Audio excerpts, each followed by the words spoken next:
Very good morning प्यारे विद्यार्थियों। मैं रमेश कुमार आज आपका फिजिकल एजुकेशन का फर्स्ट लेसन शारीरिक शिक्षा की अवधारणा कंसेप्ट ऑफ फिजिकल एजुकेशन। आइए हम इसका पहला ही प्रश्न हम देखते हैं।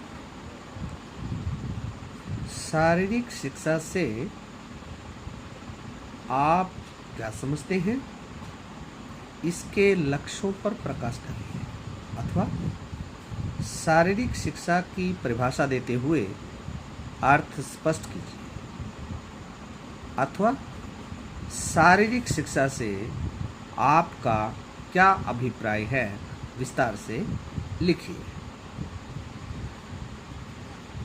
अब इसमें देखिए कि शारीरिक शिक्षा का अर्थ एवं परिभाषा है। शारीरिक शिक्षा का वह अभिन्न अंग जो खेल कूद के द्वारा या शारीरिक क्रियाओं के द्वारा मनुष्य के अंदर एक जो दिशा उसने तय कर रखी है उस दिशा में परिवर्तन लाता है। उस दिशा में परिवर्तन लाने का जो प्रयास करता है, इससे केवल बुद्धि और शरीर का विकास नहीं होता, बल्कि यह व्यक्ति के स्वभाव, चरित्र एवं आदतों के निर्माण में भी सहायक होता है। स्वभाव उसका बदल जाता है, उसके चरित्र में परिवर्तन आ जाते हैं, आदतें बहुत सारी आदतें होती हैं, उनमें परिवर्तन आ जाता है।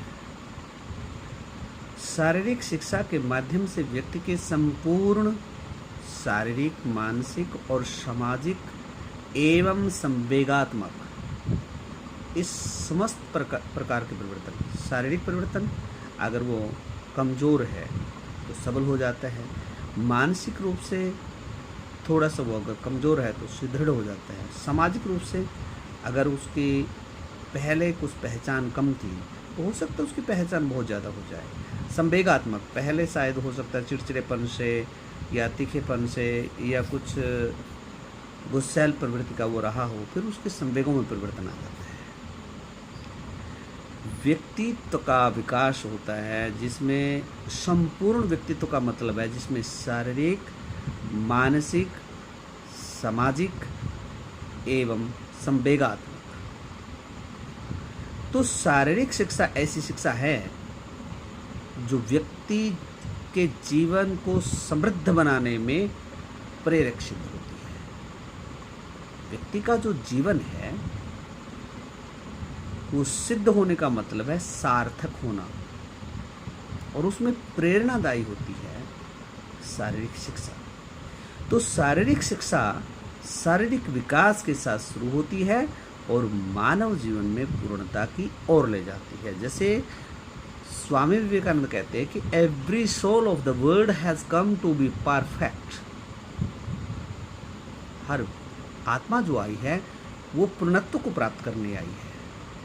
तो इसका मतलब यही है, शारीरिक क्षमताओं में वृद्धि होते होते मानसिक, चारित्रिक और संवेगात्मक उसके अंदर जो परिवर्तन आते हैं तो उससे इंसान संपूर्णता की ओर लौटता है, परफेक्शन की ओर लौटता है,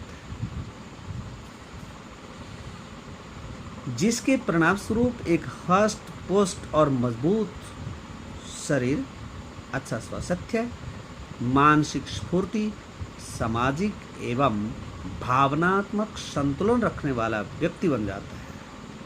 वो व्यक्ति जिसकी पहचान नहीं थी अब समाज उसको पहचानने लगा है। वो व्यक्ति जो शरीर से कभी बेडौल हुआ करता था अब सुदृढ़ शरीर वाला हो गया। वो व्यक्ति जिसके चरित्र में कुछ खामियां हो सकती थी या कुछ कमियां आने की संभावनाएं थी, अब वो बहुत अच्छे चरित्र वाला हो गया। तो ये परिवर्तन होता है शारीरिक शिक्षा से। ऐसा व्यक्ति किसी भी प्रकार की चुनौतियों और किसी प्रकार की भी परेशानियों से प्रभावी तरीके से लड़ने में सक्षम होता है, क्योंकि उसके अंदर एक विशेष प्रकार की अपना जज्बात पैदा हो जाता है, विशेष प्रकार की एक शक्ति स्फूर्ति उसके अंदर आ जाती है कि वो हर चुनौती को, हर समस्या को डील कर सकता है, उसका सामना कर सकता है और प्रभावी तरीके से उसमें वो सक्षमता भी दिखाता है। तो शारीरिक शिक्षा के विषय में विभिन्न प्रकार के शिक्षा शास्त्रों के विभिन्न मत हैं। आइए उनमें से कुछ हम पढ़ लेते हैं। जैसे पहला हमारे पास है सीसी कोवेल।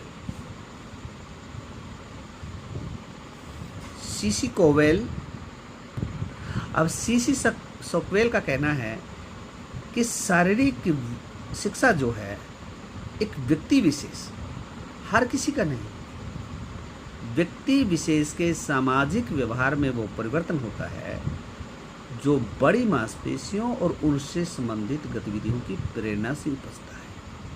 बड़ी मांसपेशियों से और उनसे संबंधित जो गतिविधियां होती हैं उसके द्वारा उसके अंदर वो परिवर्तन आता है। दूसरे नंबर पर आप देख रहे हैं जेबी नैश।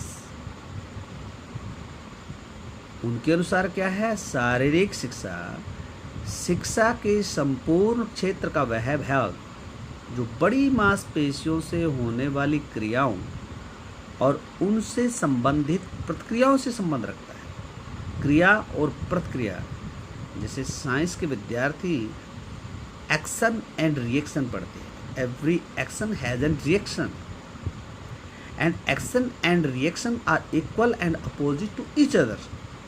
तो यही फार्मूला यहाँ पर भी उपयुक्त होता है। तो क्रिया और प्रतिक्रियाओं से संबंधित संपूर्णता की ओर बढ़ जाना, यह है उनका उद्देश्य। एआर वेमेन, उनके अनुसार क्या है, शारीरिक शिक्षा का वह भाग है जिसका संबंध शारीरिक गतिविधियों द्वारा व्यक्ति के संपूर्ण विकास एवं प्रशिक्षण से है। हर प्रकार की गति, चाहे कुछ भी करना पड़ जाए, लेकिन मेन लक्ष्य है संपूर्णता का विकास और प्रशिक्षण, ट्रेनिंग। चौथे नंबर पर आप आइए, आर कैसिडी। आर कैसिडी का जो फॉर्मूला, जो नियम उन्होंने बना, वो बोलते शारीरिक क्रियाओं पर केंद्रित, जो शारीरिक क्रिया आप कर रहे हो उनके ऊपर केंद्रित, जो है सेंट्रलाइज अनुभवों द्वारा जो परिवर्तन मानव में आते हैं वे ही शारीरिक शिक्षा कहलाते हैं। अब आपने क्या किया, शारीरिक क्रियाओं के ऊपर केंद्रित हुए, कुछ अनुभव आपको मिले और उससे जो आप इंसानों में जो परिवर्तन आते हैं, आर कैसिडी उसी को शारीरिक शिक्षा कहते हैं। एक विद्वान हुए जेएफ विलियम्स। जिम विलियम शारीरिक शिक्षा मनुष्य की उन शारीरिक क्रियाओं को कहते हैं जो किसी विशेष लक्ष्य की को लेकर के चुनी और कराई जाती है। अब किसी को दौड़ने का प्रशिक्षण क्यों दिया जाता है, किसी को उछलने कूदने का प्रशिक्षण क्यों दिया जाता है, किसी को पुशअप करने का प्रशिक्षण क्यों दिया जाता है, किसी को बैटिंग करने के लिए, बॉलिंग करने के लिए, हर प्रकार से तैयारी करने के लिए मनुष्य को प्रशिक्षण दिया जाता है ताकि उसके अंदर वो परिवर्तन आए जो सामना उसको भविष्य में करना पड़ेगा और उसको वो अच्छी प्रकार से कर पाए। उनके बाद है C.L. ब्राउन। उनका कहना है शारीरिक शिक्षा उन परिपूर्ण एवं संतुलित अनुभवों का जोड़ है जो व्यक्ति को बहुपेशीय प्रक्रियाओं में भाग लेने से प्राप्त होते हैं तथा उसकी अभिवृद्धि और विकास को चरम सीमा तक बढ़ाते हैं। एक विद्वान हुए निक्सन कोजन। निक्सन कोजन के अनुसार शारीरिक शिक्षा की पूर्ण क्रियाओं का वह भाग है जिसका संबंध शक्तिशाली मांसपेशियों की क्रियाओं से है और उनसे संबंधित क्रियाओं तथा उनके द्वारा व्यक्ति में होने वाले परिवर्तनों से। क्रियाओं से भी है और उनके द्वारा होने वाले परिवर्तनों से भी है। तो एक हुए हैं डी आबर्टियोफर। उनके अनुसार क्या है, शारीरिक शिक्षा उन अनुभवों का जोड़ है जो व्यक्ति की शारीरिक गतिविधियों से प्राप्त होती है। अब ये जो परिभाषाएं हमने पढ़ी, है उसका एक ही सबका अगर हम सारांश लें तो यही होता है कि बड़ी मांसपेशियों और उनसे संबंधित जो हमारी क्रियाएं होती हैं उससे जो क्रियाकलाप में परिवर्तन आता है और मानसिक या शारीरिक या चारित्रिक या संवेगात्मक जो परिवर्तन आते हैं उसी को शारीरिक शिक्षा कहा जाता है। अब कुछ छोटी छोटी बातें हैं जैसे कि शारीरिक शिक्षा साधारण शिक्षा का एक महत्वपूर्ण अंग है, वो भी आप शिक्षण प्राप्त करें तो शारीरिक शिक्षा उसका एक बहुत जरूरी अंग है। उसके बाद शारीरिक शिक्षा का माध्यम शिक्षा के साथ साथ क्रियाएं हैं। जब तक वे क्रियाएं शक्तिशाली नहीं होंगी शरीर के सारे अंगों का पूरी तरह से विकास नहीं हो सकता। अब किसी में उछल कूद करनी है वही नहीं होगा, किसी में दौड़ना वही नहीं होगा, किसी में तैरना वही नहीं होगा। उस स्फूर्ति चाहिए, चुस्ती चाहिए, शक्ति चाहिए, गतिशीलता चाहिए, धैर्य चाहिए, सहनशीलता चाहिए। वो कहाँ से आएगी? शारीरिक शिक्षा से आएगी।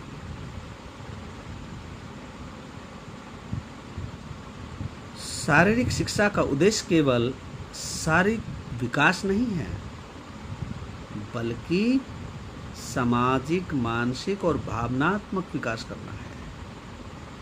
तो आइए ये जो टॉपिक मैंने आपको बताया इस टॉपिक पे हम गौर फरमाएं और इस टॉपिक को याद करें।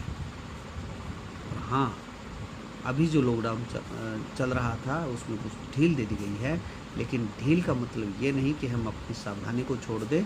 सावधानी बना के रखिए और जहाँ तक हो अपने आप को सुरक्षित रखिए।